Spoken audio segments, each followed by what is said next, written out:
Hi friends, मैं परविंदर काली। Friends, आज की हमारी गेम ब्रिजेश शिवदासन भाई की एक वीडियो रिक्वेस्ट की है। उन्होंने मुझसे सन 2016 में हुई लंदन चेस क्लासिक टूर्नामेंट की गेम के ऊपर वीडियो बनाने के लिए कहा था। ये गेम खेली गई थी फोर्थ राउंड में और खेलने वाले खिलाड़ी थे वेसिलिन टोपोलोव और हिकारू नाकामुरा। वैसे फ्रेंड्स, एक गेम बड़ा ज़बरदस्त मेंटल टीजर है और इस गेम को आप देखकर इसके वेरिएशन सब वेरिएशन को ज़रा समझने की कोशिश कीजिए। मैं जितना समझ पाया हूँ उतना एक्सप्लेन यहाँ करने की कोशिश करूँगा। यहाँ गेम की शुरुआत की वेसलिन टोपोलोव ने E4 के साथ, तो C6 यहाँ हिकारू नाकामुरा ने किया कारुकान डिफेंस, देन D4 तो D5, तो वेसलिन टोपोलोव ने यहाँ कारुकान डिफेंस के एडवांस वेरिएशन को इनिशिएट किया E5 करके, then C5, D take C5, तो नाइट C6 यहाँ ब्लैक का ऑब्वियस मूव है ताकि वाइट यहाँ कभी भी इस एक पॉन की लीड को न बना सके। अगर वो यहाँ इस बी पॉन को आगे पुश करेगा तो नाइट होगा इस बी पॉन को लेने के लिए। तो वाइट ने यहाँ किया night F3, then bishop G4। यहाँ वैसे ई पॉन ही आगे पुश किया जाता है और वो किस लिए किया जाता है ताकि ब्लैक यहाँ अपने उस मेटेरियल एक्शंस को कंप्लीट कर सके जो अभी थोड़ी देर पहले यहाँ उन्होंने सेंटर के वाइट के सेंटर के पॉन को डिफ्लेक्ट करवा के किया था। तो कोई बात नहीं, नाकामुरा की ज़रूर यहाँ कोई स्ट्रेटेजी रही होगी। यहाँ टोपलोव ने किया C3 और C3 का मतलब अब ये बी पॉन आगे पुश होने वाला है। इट मीन्स अब ब्लैक यहाँ अपने उस पॉन की भरपाई किस तरह से पूरी करेगा। तरीका एक ही है कि ये E5 पॉन भी बिना किसी जोर के है टेक्निकली, क्योंकि यहाँ ये बिशप इसने नाइट को पिन किया हुआ है। देन E6 तो B4। वाइट ने अपनी प्लानिंग के साथ काम किया और अब कहीं वाइट अपने इस बी पॉन को और ज़्यादा आगे पुश ना कर दे, तो इसलिए यहाँ नाकामुरा ने किया A6, then knight at B goes to D2, knight take C5, pawn exchange complete हुआ। लेकिन क्वीन A4 चेक, टुकलो ने यहाँ डायरेक्टली एक चेक दी और चेक गेम की काफ़ी इनिशियल स्टेज पर है। नाइट D7 से यहाँ इसका डिफेंस ब्लैक ने किया, then knight E5 pressurising this D7 square and attacking this G4 bishop.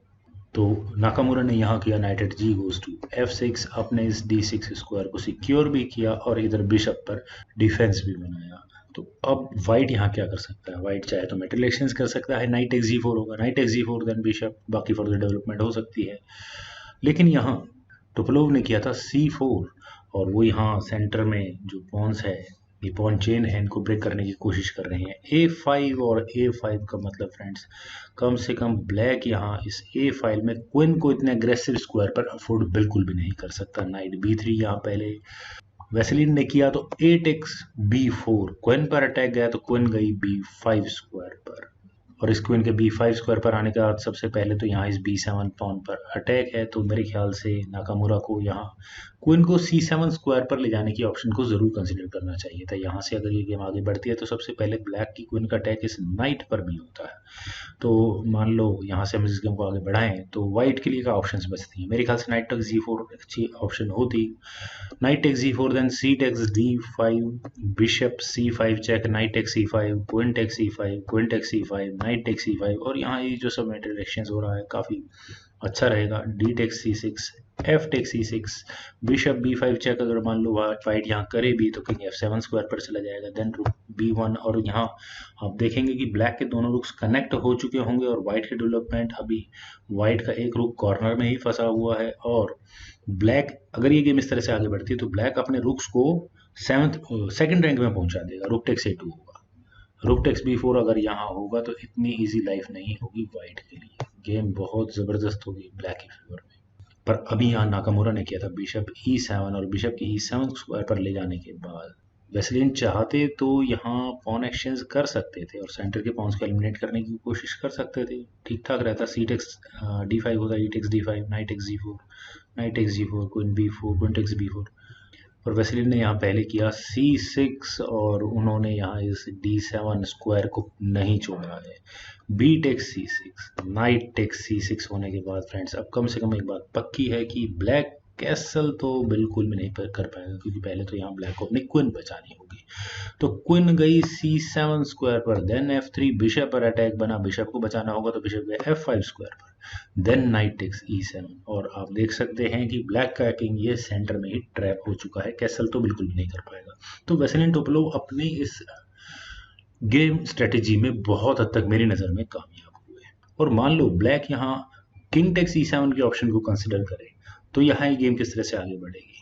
White यहाँ करेगा क्वीन टेक्स B4 चेक, एक चेक भी आती है, किंग को अगर वापस लेकर जाए तो कंफर्टेबल पोजीशन नहीं कहेंगे मेरे ख्याल से। क्वीन बीच में लगानी ठीक है, क्वीन D6 बहुत अच्छा मूव होगा, लेकिन C5 की ऑप्शन होगी उसके बाद व्हाइट के पास। यहाँ क्वीन को हटाना होगा, क्वीन B8, और गेम का स्ट्रक्चर मोर और लेस काफी इंटरेस्टिंग रहने वाला था इस पोजीशन से। लेकिन यहाँ नाकामुरा ने पहले किया रुक B8, पहले क्वीन पर अटैक बनाया। टू माय सरप्राइज यहाँ वेसेलिन टोपोलोव ने अपनी क्वीन को नहीं बचाया। वैसे जो तरीका बनता है गेम को खेलने का, वो यहाँ व्हाइट को अपनी क्वीन बचानी चाहिए थी। क्वीन A5 ही अच्छी ऑप्शन थी, क्वीन एक्सचेंज ऑफर होता, लेकिन अगर मान लो ब्लैक यहाँ क्वीन एक्सचेंज न भी करना चाहे तो उसके बाद क्वीन E5 चेक कर लेते, तो किंग F2 स्क्वायर पर चला जाता। देन उसके बाद किंग टेक्स E7, फिर उसके बाद ये मैटेरियल लिया जा सकता था, नाइट लिया जा सकता था, एक्सचेंज कंप्लीट किया जा सकता था।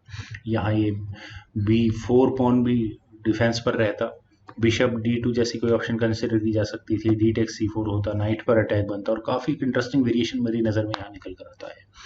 यहाँ से अगर ये गेम आगे बढ़े और मान लो व्हाइट यहाँ बिशप टेक्स B4 चेक करे, चेक देना भी चाहिए मेरे ख्याल से, तो किंग मूव हो जाएगा E8 स्क्वायर पर, then queen takes E5, queen exchange हो जाएंगी, नाइट टेक्स E5 होगा। लेकिन फ्रेंड्स यहाँ से वेसलिन के पास एक काफी इंटरेस्टिंग ऑप्शन है, वो यहाँ कर सकते हैं बिशप D6, वो यहाँ इस नाइट पर और यहाँ रुख पर अटैक बना सकते हैं, और इतना आसान नहीं होगा इस प्रॉब्लम से निकलना। सिर्फ एक ही रास्ता है, यहाँ ब्लैक चाहे तो कर सकता है knight E goes to G4 with check, अपने नाइट को सेक्रीफाइस कर सकता है, और व्हाइट इस सेक्रीफाइस को एक्सेप्ट अगर करता है, F टेक्स G4 होता है, तो उसके बाद नाइट E4 चेक होगा, किंग और बिशप पर फोक होगी, किंग E1 स्क्वायर पर जाएगा, then knight takes D6, G takes F5, C takes B3, A takes B3 करना ही होगा, नाइट टेक्स F5 होगा, और ये काफी वीक पॉन होगा इस पॉइंट पर। खैर फ्रेंड्स, वेरिएशन तो बहुत इंटरेस्टिंग था, व्हाइट की सिचुएशन इतनी बुरी होती भी नहीं, लेकिन पता नहीं वेसेलिन टोपोलोव ने क्या कैलकुलेशंस की, उन्होंने यहाँ किया नाइट टेक्स F5, क्या जरूरत थी अपनी क्वीन सेक्रीफाइस की। Rook takes B5, queen sacrifice के बदले में यहाँ व्हाइट को क्या क्या मिला है, एक रुक मिल सकता है, एक बिशप ऑलरेडी मिल चुका है, और चलो एक पॉन भी ले लेते हैं। नाइट टेक्स G7 या वेसेलिन ने किया विद चेक था, किंग E7 स्क्वायर पर। वैसे मेरे हिसाब से तो यहाँ किंग अगर F8 स्क्वायर पर जाए तो ज्यादा अच्छा होता, व्हाइट को फोर्सफुली या करना होता knight takes E6 check, F takes E6 होता, और उसके बाद C टेक्स B5 होता, और इस गेम को आगे बढ़ाने की क्या वजह रहती व्हाइट के पास।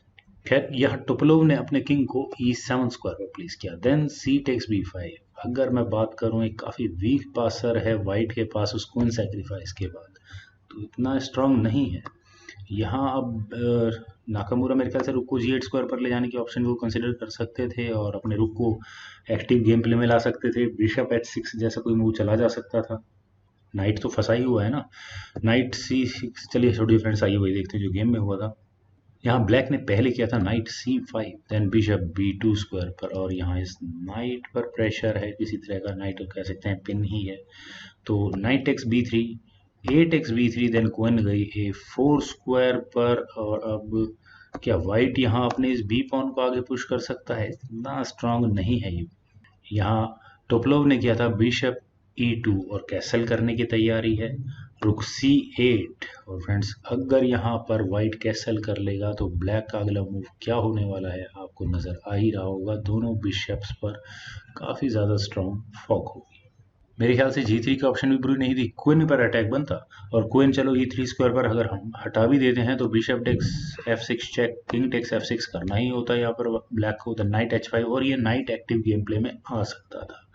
लेकिन अभी यहाँ व्हाइट ने किया रुक D1, अपने रुक को D1 स्क्वायर पर लिया, ठीक है, देन क्वीन G5, नाइट पर अटैक है, और अभी नाइट आराम से बच भी नहीं सकता, देन B6, और यहाँ पर व्हाइट ने प्रेशर बनाने की कोशिश की, इस P पॉन को और ज़्यादा आगे पुश करने की, और मान लो अगर यहाँ पर ब्लैक क्वीन टेक्स G7 करेगा तो उसके बाद बिशप E5 ही मूव होगा, और ये पॉन कम से कम इस रुक को लेकर जाएगा। तो नाकामुरा ने यहाँ पहले अपने रुक को C2 स्क्वायर पर प्लेस करके बिशप पर अटैक बनाया, then bishop takes F6 check, queen takes F6, knight पर अटैक है, तो ये नाइट गया H5 स्क्वायर पर। अभी शायद सही समय नहीं था इस बी पॉन को आगे पुश करने का, लेकिन अगर होता है तो काफी स्ट्रॉन्ग गेम प्ले बनता है। अगर हम देखें कि यहाँ व्हाइट B7 करता है तो उसके बाद क्या होगा, क्वीन C3 चेक होगा, उसके बाद किंग F1। हाँ, अब ये क्वीन वापस आ सकती है C7 स्क्वायर पर। खैर यहाँ टोपलोव ने अपने नाइट को H5 स्क्वायर पर प्लेस किया। Then queen C3 check, king गया F1 स्क्वायर पर। वैसे अगर ये किंग F2 स्क्वायर पर जाए तो क्वीन C5 चेक और व्हाइट की एकमात्र बहुत ही कमजोर उम्मीद उनके हाथों से निकल जाएगी, ये बी पॉन। तो टोपलोव ने अपने किंग को F1 स्क्वायर पर प्लेस किया। देन क्वीन E3 और यहाँ डायरेक्टली चेकमेट का सीक्वेंस बनाने की तैयारी है। तो व्हाइट को मेरे ख्याल से नाइट को G3 स्क्वायर पर ले जाने के बारे में जरूर सोचना चाहिए था। यहाँ से अगर ये गेम आगे बढ़ती है तो क्वीन टेक्स B6, ठीक है, यही मूव बनता है ब्लैक का। पर जब यहाँ टोपलोव ने अपने रुक को E1 स्क्वायर पर प्लेस किया तो उसके बाद क्वीन टेक्स D6 सबसे पहले तो यही मूव बनेगा। लेकिन अगर मान लो ब्लैक थोड़ा एग्रेसिव खेले तो वो यहाँ D4 के ऑप्शन को जरूर कंसिडर कर सकता है और वो यहाँ इस पिंड बिशप पर प्रेशर बनाने की कोशिश कर सकता है। और अगर यहाँ मान लो व्हाइट यहाँ अब अपने इस बी पॉन को आगे पुश करे, B7 करे, तो उसके बाद D3, B8 equals queen, queen तो प्रमोट हो जाएगी लेकिन D टेक्स E2 चेक, और इस चेक मेट से बचने के लिए रुक टेक्स E2 ही करना होगा। Then queen takes E2 check, king G1 square पर क्वीन टेक्स G2 चेक और यहाँ ये मेट होगी। पर अभी यहाँ नाकामुरा ने इस खतरे को ही आगे बढ़ने नहीं दिया। उन्होंने यहाँ किया queen takes B6, then knight F4 square पर अपने नाइट से बिशप के प्रेशर को थोड़ा ईज आउट किया। क्वीन गई E3 स्क्वायर पर, दोबारा वही प्रेशर है, नाइट पर भी अटैक बना है तो G3 व्हाइट का ऑब्वियस मूव है। क्वीन टेक्स B3 और इन बातों ही बातों में यहाँ नाकामुरा ने अपना एक पासर जरूर क्रिएट कर लिया है। किंग है G2 स्क्वायर पर, देन किंग F8, तो king H3, queen B2, then रुक B1 स्क्वायर पर। क्वीन पर अटैक बना तो क्वीन गई F6 स्क्वायर पर, रुक eight H goes to E1। अब दोबारा उस नाइट पर डिफेंस किया क्योंकि ब्लैक यहाँ जरूर अपने इस ई पॉन को आगे पुश करके नाइट को डिफ्लेक्ट करवाकर इस बिशप को अनडिफेंडेड करवा सकता था। देन E5, नाकामुरा ने अपनी प्लानिंग के साथ काम किया एंड टू माय सरप्राइज टोपलोव ने यहाँ किया नाइट टेक्स D5, क्वीन पर अटैक बनाया। लेकिन क्या इस मूव की जरूरत थी, क्योंकि क्वीन E6 चेक के बाद ये नाइट किस तरह से बचेगा। किंग गया G2 स्क्वायर पर, देन क्वीन टेक्स D5 और एक पॉन के लालच में यहाँ व्हाइट को अपना नाइट भी गंवाना पड़ गया। रुक टेक्स B4, क्वीन गई D2 स्क्वायर पर और रुक पर अटैक है तो rook B8 check, king G7, black का किंग बिल्कुल सेफ प्लेस पर आ चुका है। किंग F1, रुक पर अपने डिफेंस किया यहाँ टोपलोव ने। क्वीन H6 और इस H2 पॉन पर अटैक, डायरेक्शन अटैक की बिल्कुल चेंज की है। किंग G2, क्या ये किंग के G2 स्क्वायर पर आने का सही समय था? शायद H पॉन भी आगे पुश हो सकता था, खैर कोई नहीं। यहाँ E4 पहले ब्लैक ने किया और ये E4 क्यों किया है, अगर मान लो यहाँ व्हाइट F टेक्स E4 के ऑप्शन को कंसिडर करेगा तो क्वीन H5 और यहाँ इस पिंड बिशप पर बहुत ज्यादा प्रेशर होगा। और जैसा भी मैंने थोड़ी देर पहले कहा था कि ब्लैक की क्वीन इस H2 पॉन को लेने के लिए बिल्कुल तैयार होगी। खैर टोपलोव ने यहाँ किया था रुक B3, तो क्वीन E6, रुक पर अटैक बना तो रुक गया E3 स्क्वायर पर। E takes F3 check, king takes F3, then queen H3 square पर, दोबारा उस H2 पॉन पर अटैक। रुक D1 यहाँ व्हाइट ने किया तो queen H5 check, king F2, then queen takes H2 check, king गया G3 स्क्वायर पर, रुक C6, तो रुक D4 स्क्वायर पर, देन रुक G6 और यहाँ इस G3 पॉन पर बहुत अच्छा प्रेशर है। और अब तो व्हाइट ने अपने G पॉन को ही आगे पुश किया G4 स्क्वायर पर, रुक F6 चेक, किंग गया E4 स्क्वायर पर, देन क्वीन H1 चेक, तो किंग के लिए D3 स्क्वायर बचा है। क्वीन B1 चेक और अब ये किंग ट्रैप हो चुका है। किंग गया D2 स्क्वायर पर, देन क्वीन B2 चेक, ये किंग वापस D3 स्क्वायर पर गया। Then final move from Hikaru Nakamura was rook C6 और यहाँ इस मूव के बाद वेस्लिन टोपलोव ने रिजाइन कर दिया क्योंकि अगले इस मूव की चेकमेट किसी तरह से नहीं बची जा सकती। अगर बचनी है तो ब्लैक व्हाइट को यहाँ अपने रुक या बिशप की पोजीशन को बदलना होगा। तो अगर रुक, कोई भी रुक, दोनों में से कोई भी रुक अगर यहाँ छेड़छाड़ होती है तो कम से कम एक रुक तो व्हाइट को गंवाना ही होगा। मान लो अगर हम यहाँ से इस गेम को आगे बढ़ाएं तो व्हाइट यहाँ एक रुक को हटाए C4 स्क्वायर पर, देन क्वीन B3 चेक होगा, किंग D2 स्क्वायर पर जाएगा, रुक टेक्स D6 होगा, रुक D3 स्क्वायर पर लगा भी देते हैं तो क्वीन टेक्स C4, यहाँ पर ब्लैक करेगा, rook takes D6, queen F6 check, king D3 square पर, क्वीन टेक्स D6 और ये जो बिखरी हुई गेम होगी व्हाइट की वो उनके हाथों से नहीं सिमट पाएगी। तो फ्रेंड्स काफ़ी इंटरेस्टिंग गेम थी, काफ़ी लेंदी गेम रही, काफ़ी डेप्थ कैलकुलेशंस भी थी। और मैं यहाँ इस वीडियो को एंड करने से पहले एक बार फिर दोबारा विजय शिवदासन भाई का बहुत बहुत धन्यवाद देना चाहूँगा जिन्होंने एक इतनी इंटरेस्टिंग गेम के बारे में हम सभी लोगों को बताया। जाता है। तो फ्रेंड्स, मुझे पूरी उम्मीद है कि आपको ये वीडियो ज़रूर पसंद आई होगी, तो आप लोग इस वीडियो को लाइक करें, शेयर करें और मेरे इस यूट्यूब चैनल चेस गुरु को प्लीज़ सब्सक्राइब ज़रूर करें। आपके कमेंट्स का मुझे बेहद इंतज़ार रहेगा। Thank you for watching and bye for now.